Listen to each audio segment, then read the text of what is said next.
welcome to the Thinking Fellows podcast. My name is Caleb, and this week I am joined once again by Doctors Scott Keith and Adam Francisco. On today's episode, we are going to be talking about expertism. I'm sure people right now, if you've been watching the news with coronavirus, you're used to being told what to do and what's going on by lots of experts. You may be sick of it when it comes to coronavirus. Heck, you may be sick of it when it comes to things like this podcast. Maybe you're sick of these fellows, these theological, quote-unquote, experts. So we're going to dive into that today. Before we do that, I would like to highlight one of the shows, one of the projects at 1517.org. We have the Craft of Preaching, which is a project that was built to help pastors hone their craft. Each week, the Craft of Preaching has articles that include written by pastors, seminary professors, and they're on the weekly lectionary readings that you might preach off of for Sunday morning. And you can go there,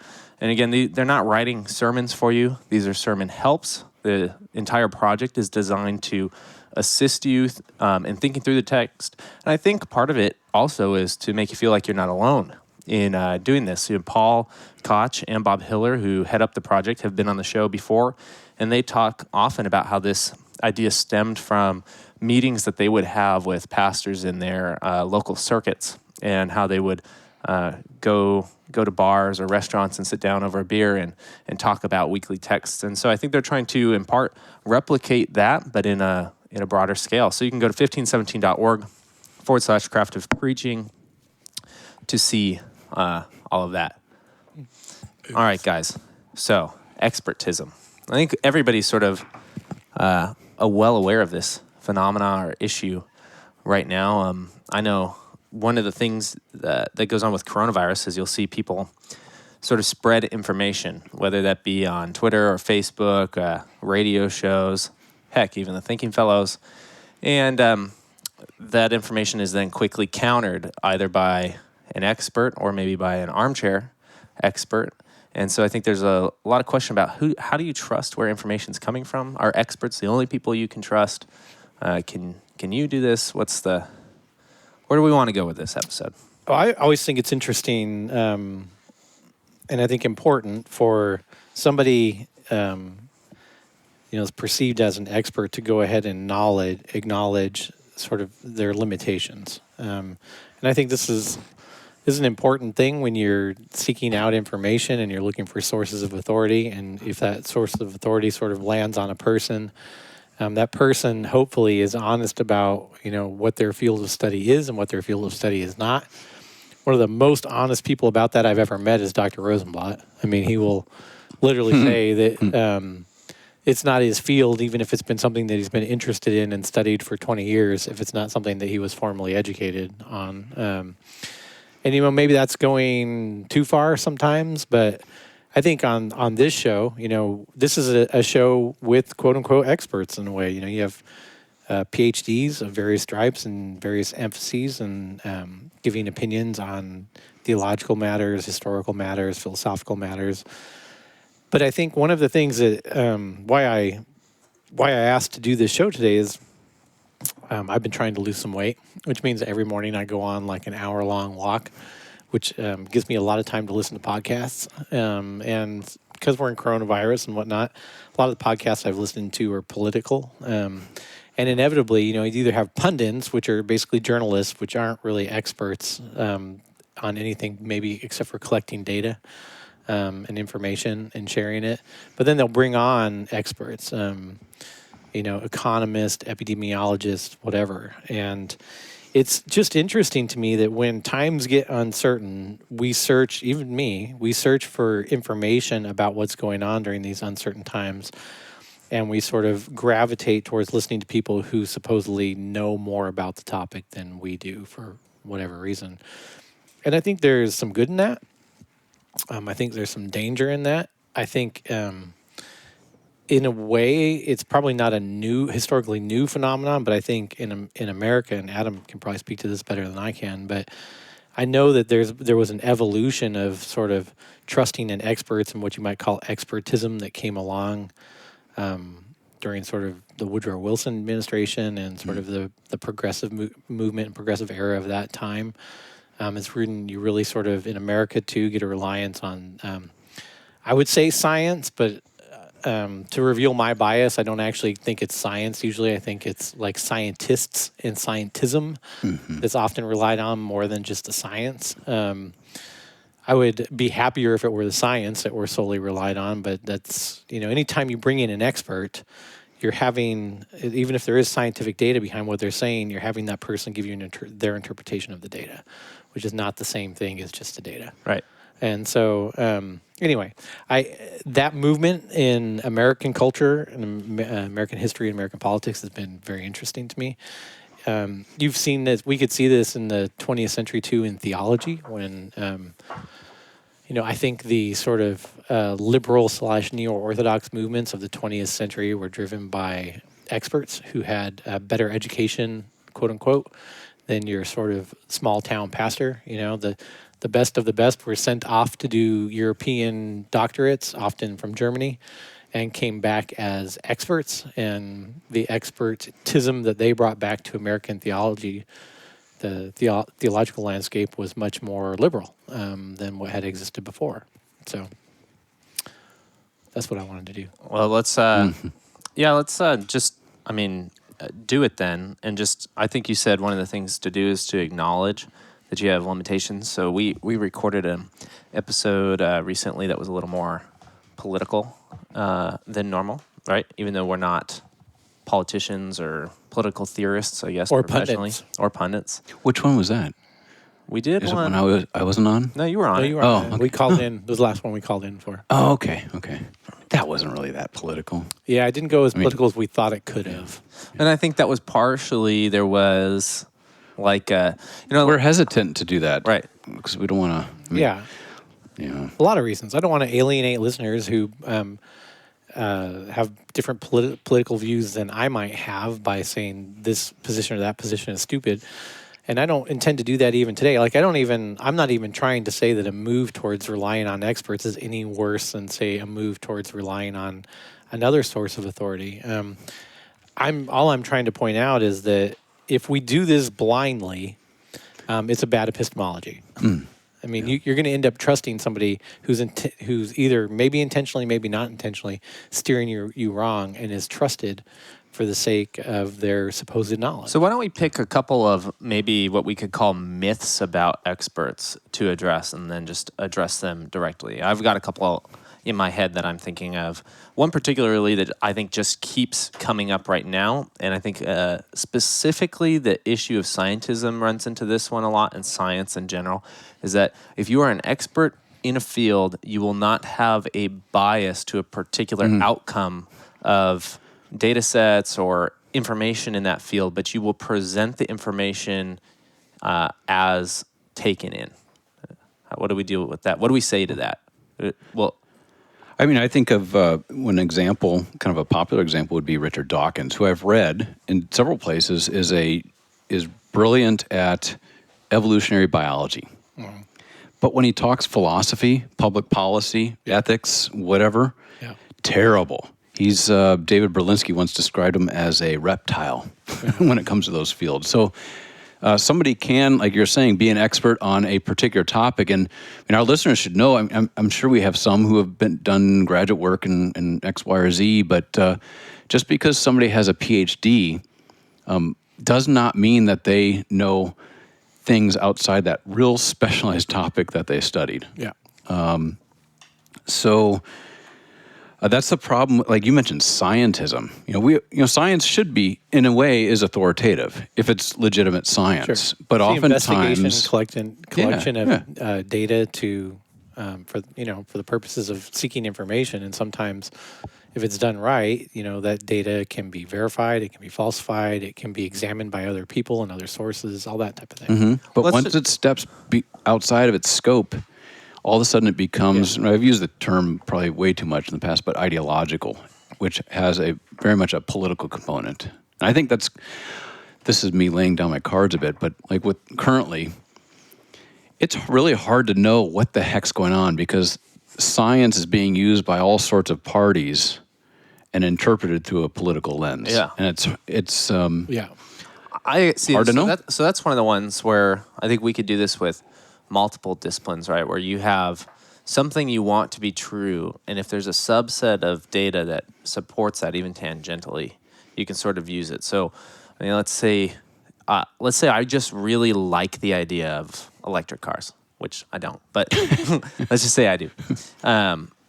If there's some subset of data that says that they're better than gasoline cars, both in terms of efficiency or fun to drive or something like that, I might cling to whoever said that and be able to use an expert for my argument without engaging the totality of the data. Same thing could be done in theology, right? We could same thing could be done just to play devil's advocate in favor of advocating for sticking with internal combustion for the rest of all time. Like you could find data that would support that it's more quote efficient, unquote cleaner, that's more efficient, that's more reliable, blah blah blah, on down the line. It doesn't mean that that's the totality of data. It doesn't mean that that takes into account unknown variables. It doesn't even mean it takes into account all the known variables. Right. That's the thing. I think the biggest danger here, and I'd be interested to hear Adam's take on this, is that I think experts are studied in a particular field, which means that they've done research, all right? That they've not only sat in classrooms and absorbed information, but they've taken that time sitting in classrooms and absorbing, and they've turned it around into doing some kind of research that's somewhat unique and has brought to the fore a conclusion that can be either verified by a group of their peers or challenged by a group of their peers, and that makes you an expert, right? The problem with research, I mean, the constant ongoing bane of any researcher is their own confirmation bias. The fact that when we set out to research something, we're usually interested in that topic, which means that we usually already have somewhat of an opinion about that topic. And it could be anything. It could be like your political opinions or whatever. And the minute you let go of keeping focus on the fact that your confirmation bias might be a problem in this research, and you let go of it because you believe that your current view is correct or whatever, you will find the research to support your conclusion. You'll find it. Yeah. And because it's not that hard. I mean, people, even in history and historical theology, people like Luther and Melanchthon and Chemists, they said so many things. You can find almost that if you kind of take context and throw it away, and you focus on just what you think they should have said, you will find some support for it, likely, especially if it's in the realm of quote unquote reason. And I once sat in a seminar on Luther studies. I don't remember the exact title, but it was about Luther and his theology and his life and so on. And every week or however often we met, there would be a paper would be delivered on a particular topic. And it was really interesting to me. We'd get the papers ahead of time. I'd read through some of those papers. I don't want to talk about any particular issue because I don't want to trigger anybody or name names, but it was all but certain to me that most of those papers were written by people who had something they wanted to prove from Luther.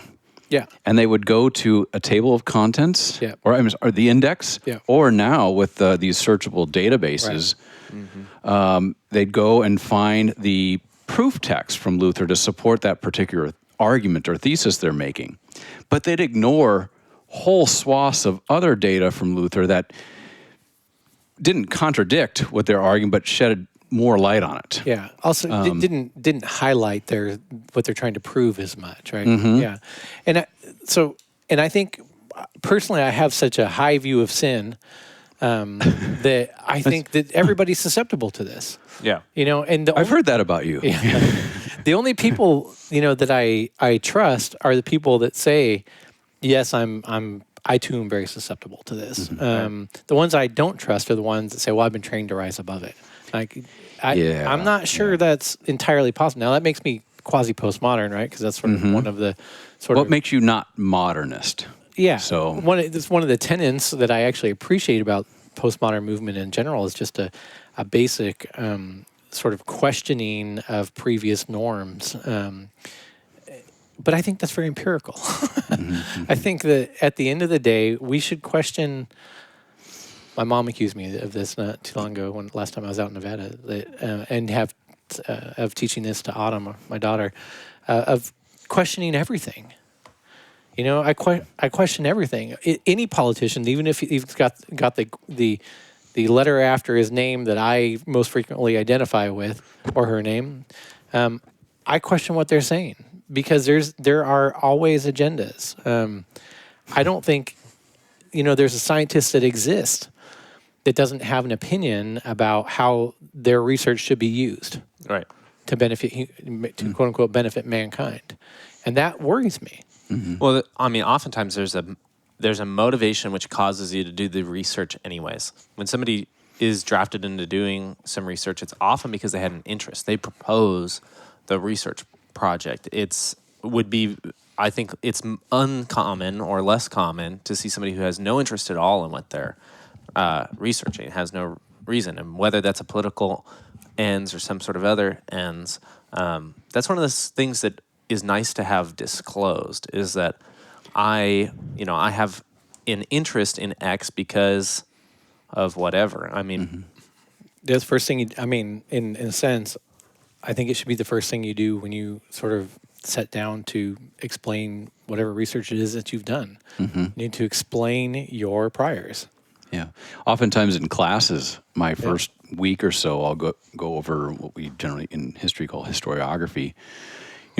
Who's written what on the particular thing we're looking at for that semester. Right. And then I'll throw in my 2 cents and, how I approach, let's say, medieval history to lay down my cards. And I'm, I try to be as honest as possible and say, listen, I'm a Lutheran, a Protestant. Yep. I'm very well aware that my tradition has certain pitfalls or shortcomings when it comes to interpreting data from the Middle Ages. I'm going to try to avoid that, but you should be aware of it, because if it comes out in class, feel free to question me on it. Right. That just, in many ways, that sort of honesty about our presuppositions or our assumptions or our worldview or whatever you want to call it actually helps or aids in the long run our discovery of what is objectively true. We hosted a Zoom. I'm not going to get into the names. Maybe some of the listeners will pick it up because they were in on it. But we hosted a Zoom chat not too long ago, and one of the other people that were helping give the answers to the Q&A said more than once, well, that person's got a PhD, so I'll defer to them. And I kind of loudly said back, even though it wasn't my turn, that doesn't make them right. right. That doesn't make them right. I mean, let's just put it out there. Just because somebody's an epidemiologist, that doesn't make them right about their opinion on coronavirus. It might, and it might make them the possibility of them being right higher because they've done more research than you and are trained to interpret that research and to catalog the data and all that kind of thing. But it doesn't necessarily make them right. And I think we gotta start believing that. Just because somebody holds a certification, I'll call it, in something, does not make them correct. You could have as much a guess and be right about what's wrong with your car as a mechanic. Now, once your mechanic gets into the diagnostics of what's wrong and starts collecting the data and putting it together, their estimation of what is actually going on with your car is probably greater than yours, but it has more to do with their investigation than it does with just the fact that we call them a mechanic. And there would still be information to process to see if, this mechanic was actually trying to fix your problem or trying to make things worse than it was, right? So if you say you coming in with... That's a really high view of sin. Well, yeah. I mean, I worked at a car dealership. I know. I know from where I speak on this. Yeah.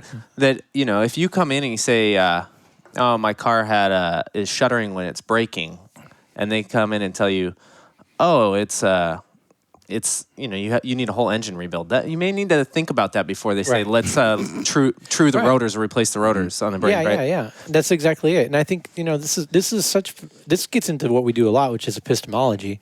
But this is so important. And one of the things I've said it time and time again when we do the shows on epistemology, that everybody has sources of authority upon which they rely to make decisions about their life. The biggest thing you can do is ask, are those sources of authority, be they a person or a book or a worldview or whatever, are they trustworthy? And how do I know that they are trustworthy? So one of the phrases that I like, this is, I don't want it to be just a straw man, but I actually heard on repeat is, specifically when it comes to the coronavirus situation that we're in, is, well, we just need to trust the experts. Trust the experts. Well, which ones? Yeah, right. Well, Which or ones? in California, we this is getting a little more political than I wanted to, but we will open when the science tells us. Right. I'm like, what does that actually mean? I mean, a priest could say, we will open when God tells us to open, and it almost means the same thing, because within the priestly system, they're the only ones that have access to the information from God and are the ones that are responsible for gathering, collating, and Telling you what God handing said. over that information Right. without anybody else knowing how they did it or how they got to those conclusions. That's the same thing as saying the science will tell us, unless the data is being put out there for others to examine. And I cannot reasonably just trust the experts. I want to know things like you said, like what methodology are the experts using? Are they being open about how they are using this data? Was the data, the research, and the conclusions open to peer review? Right. Were there any dissenting opinions? Who were those dissenting opinions? Right. And maybe not everybody's interested in that, but there is actually, I think, we need to get away from the idea that you should shame people who will not just Bow to the fall priest. in line to trusting with faith. That is faith, people. That is not science. That's faith. When somebody says just trust the experts, and you do, Like, whether I'm it's not- science or theology or whatever it is. If somebody says just trust the thinking fellows on this, that's having faith. It's a bad in idea. us, and you shouldn't do that. They might be drinking. Right. The people listening or the fellows? Does it have to be either or? Yeah. Now, this is the thing, and this is going to probably get me in trouble, which is fine. I'm not bowing to any priest. I'm just not. Our theological system, when it's done well, is set up for a type of peer review, right? We don't have, we don't say that our pastors know everything and could never be wrong just because they went to seminary.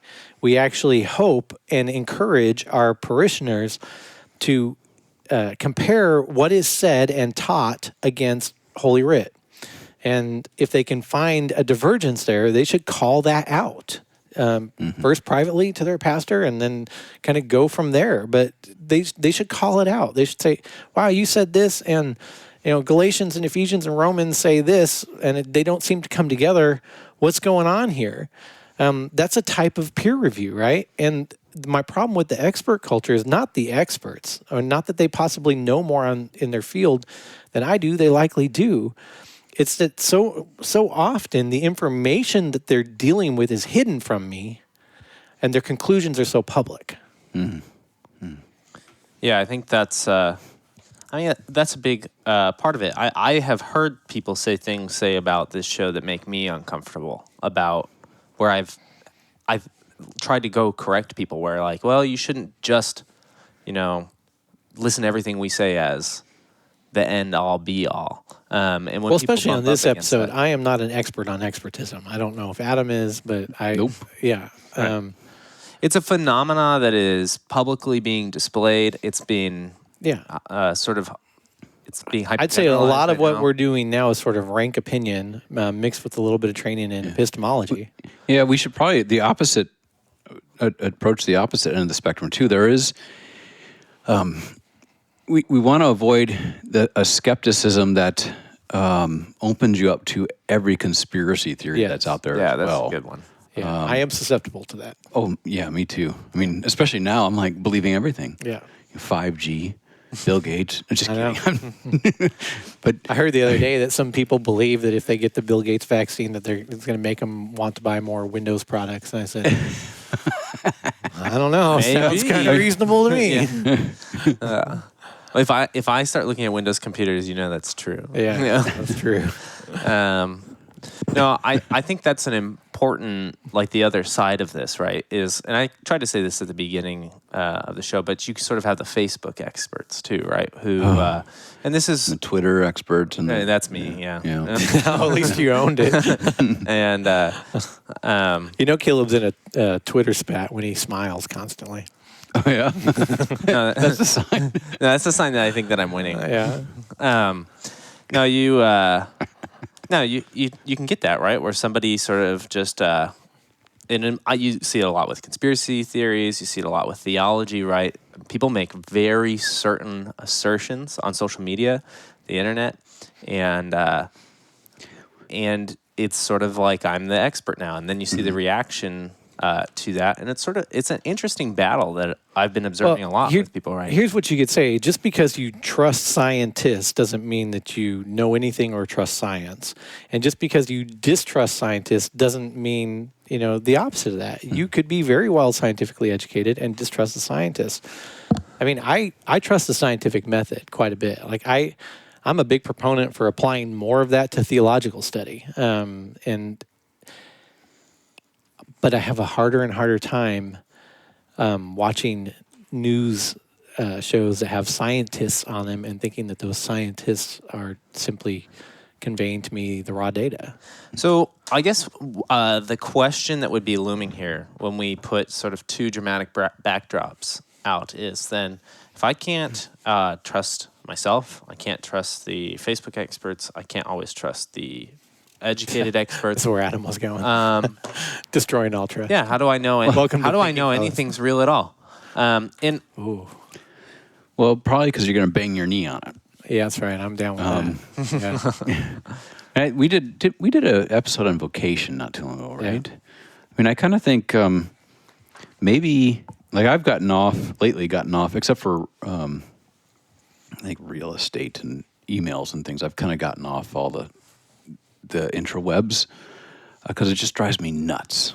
Telling you, man. Right? Instagram And full of trucks and airplanes, happy place. Yeah, I don't even want to look at that though. Plus, also my eyes. I get headaches. Looking at this small little screen. But because I buy cheap cheap readers at that you wear as distance at glasses. Walmart, $3.99 a pair of glasses. No, we don't. Talk about science. but No, wait, he has vision insurance. here's Just so everybody knows. But what I do know is I've got 4 little kids. Well, one not so little.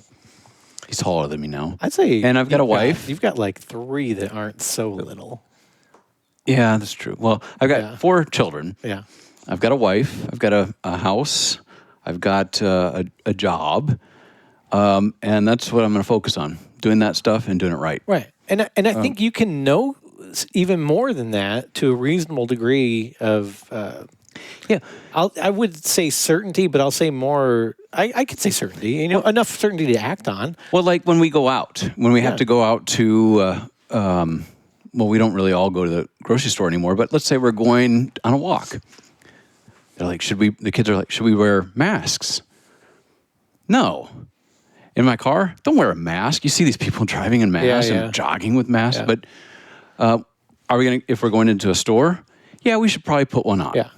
Let's just err on the side of caution. That's part of what got me thinking about this is that, I see so many people that are doing the things that they're supposed to be doing, and it bothers me when they do things like they're alone in a car and they have a mask on. It bothers me more than it should. Yeah. But it bothers me because I feel like they don't know why they ever wear a mask if they're doing that.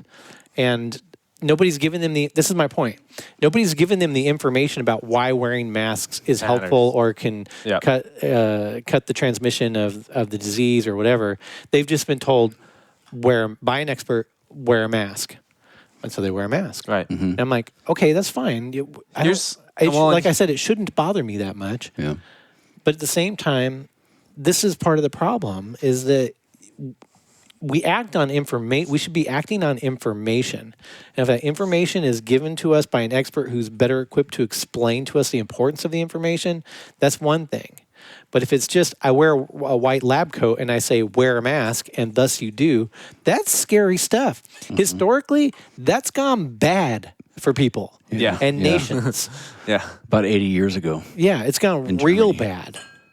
Yeah, no, you definitely, I think there has been that's the striking shift where you start to be uncomfortable is where things like move from openness of information about what's going on and the ability to decrees. Right. Then the information flow also stops. So when the decrees start and the information faucet's been shut off, that's troubling. Yeah, I'll give one more example. It's just going to get us in trouble, and Caleb can just cut this whole show if he needs to. But parking lots here in California, right? Public places are open, beaches and whatnot, for use, but the parking lots aren't open. Now, there might be a good reason for that. There could be. I don't know. I don't know because I'm not told why hasn't the been parking communicated. lots aren't open. I'm just told, well, you can go surf, but you can't park at the surfing spot. Yeah, that's a problem. Okay. Again, there could be very good reason why the parking lots are closed, but I don't know. I've heard on the radio probably 30 times that they are closed, but I've never once heard on the radio why they're closed. Okay? This 6 feet of separation. Now, I can infer, right, why 6 feet matters. 6 feet matters, but I've actually never been told this study showed that 6 feet's the magic number. Not 5 feet because of this. 20 feet, that's just overkill because of X, Y, and Z. I'm pretty sure it's more than that. I mean, I mentioned I think it was one of the episodes we did a week or two ago. I think this is political. I got you. The views and opinions of the thinking fellows on this episode are not representative of those of 1517 as a whole, and merely the opinions of the host. The closing of the parking lots at Doheny State Beach, where we go to surf, I think are more an attempt to keep people from congregating because they know full well people can't govern themselves. They're just going to do whatever the heck they want. I agree. I think that's why that's being done. It's not. I think so too, but it's never been explained to me. Now let me give you an example. I get it, though. I totally get it. Because have you been around people? Okay, so Caleb and I go to the brewery yesterday. Yes. Yeah, this is good at least. Docent Brewery. You went. Listen up. It's If you not live- open. Don't if you get live upset that I local- Thanks for the didn't. invite. Okay, don't get upset we didn't invite you. It's not open. Oh. We ordered the beer ahead of time, Right. and we went for pickup. Support Okay. your local brewery. Keep them Yeah. open. So we went and picked up the beer. Lo and behold, there are the train tracks that run right behind Docent. yeah. There are groups of people yeah. Just drinking in sitting open on the containers. wall next to the train tracks, smoking their cigarettes and drinking their beer, all in groups of 8 or 10, like they would be Anyways. inside. And we walked down, so we were walking down past the restaurants last night in San Clemente. And one of the restaurants, all of them have pickup. Oh, this is the one on the corner Okay. that I don't like. Yeah, but one of them allows you to drink a beer on the patio while you're waiting for pickup. Right. There were like 30 Oh, yeah. people packed into Yeah. this Awesome. patio with a completely empty, massive, probably, Right. 4,000-foot dining space. So, but this is what you get Open. when you just tell people what to do and you don't give them the reasons. The same thing with parenting, right? Yeah. If you just tell your kids, don't touch the stove, they might not touch the stove and they might get in trouble for touching it once or twice and then they don't do it anymore. But if you actually explain, as they get older, explain to them, well, you don't touch the stove because the stove, if somebody's been cooking, is very hot and you don't know when people have been cooking or not cooking. So it's a good practice just not to touch it at all. And because we don't want you to get hurt, you don't want you to get hurt, and you give them the information, they're less likely to desire to touch the stove.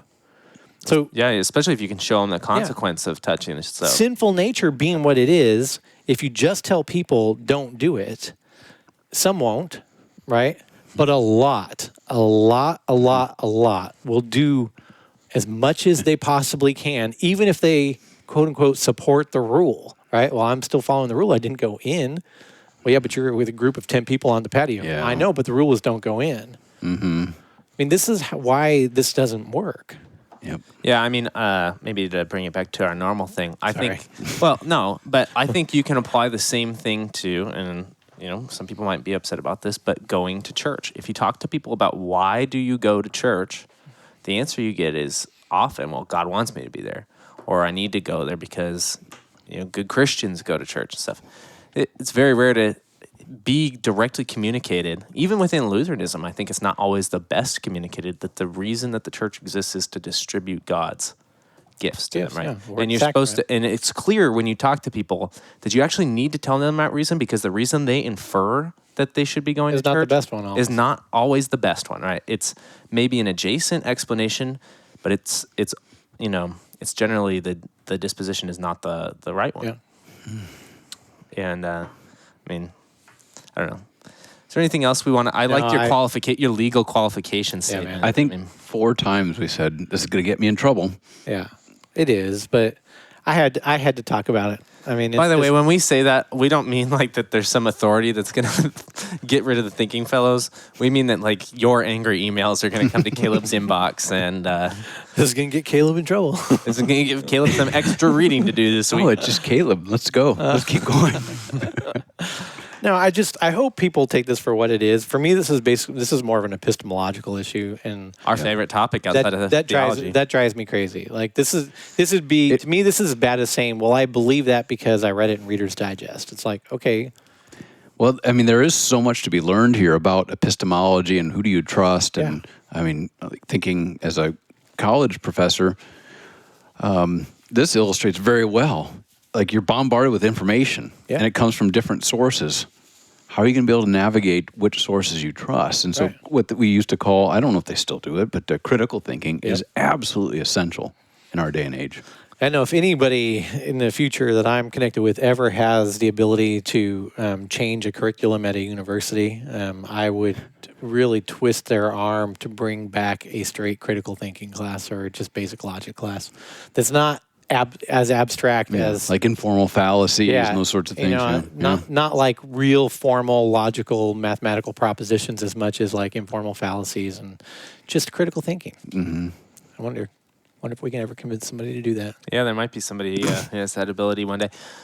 Yeah, I think, a lot of this, the epistemology thing actually gets back to the question I asked a little while ago, which is how can we trust or know anything at all? And I think the answer is to first examine why you believe something that somebody says. That way you can actually see if the way that information is being relayed lines up with that way with which you know is consistently helped you determine if something's right, wrong, what the answer to the problem is, if X, Y, or Z are going to happen. And you alluded to that with empiricism and check your priors, and watch out for confirmation bias and everything.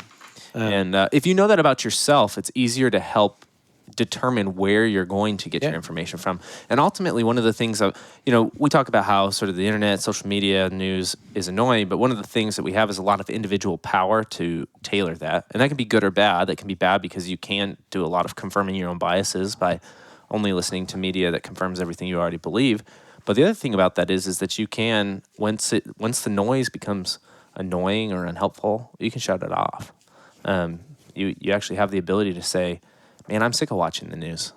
I'm sick of being completely unsure and yet being told I have to do everything this way. I'm just going to turn it off for a little while. And I think more of us, including myself, probably need to do that before we get so upset that we're done with everything. Yeah. So, is that 40 minutes? 45 minutes? No, it's 37. That's not bad. I mean, we're right on time. Unless you guys have minutes something to gripe. Oh, no. I got a lot of griping in me. Maybe we should cut it a little short. Yeah, we should. Let's probably get should. political. No, we already did. Can you cut it in that song, Let's Get Physical? No, we can't cut That's it. Olivia Newton-John. Oh, yeah. Oh, that's right. I really liked her when I was 12. Well, hey there, guys. Thank you for listening to this episode. We appreciate your time. I understand that most people have actually been listening to less podcasts lately as they haven't been driving to work or spending as much time in the car, which is where most people, turns out, listen to the podcast. But if you have been listening to the Think Fellows consistently, we thank you for your time. We also thank you for your support, and if you could consider continuing to support the show, you can do that one of two ways, or both ways. Preferably, you can go to Apple Podcasts. There's a link at the top of this episode, and you can leave a review if you have not done so yet. I know for many of our listeners do not use the Apple Podcasting app, but if you could take the 5 minutes to divert your way over there, whether it's from your computer or your phone, and leave a short 5-star review, those are extraordinarily helpful. And the second way that you can help us, you go to 1517.org/give. And over there, you can set up a donation, either one-time or reoccurring, that can help support the efforts of 1517 and the podcasting network here. We understand that people are under financial stress right now, so if you're not able to, we understand. But if you could please consider it either for now or in the future, we would really appreciate that. Thank you for listening to this episode. We'll catch you next time. Bye.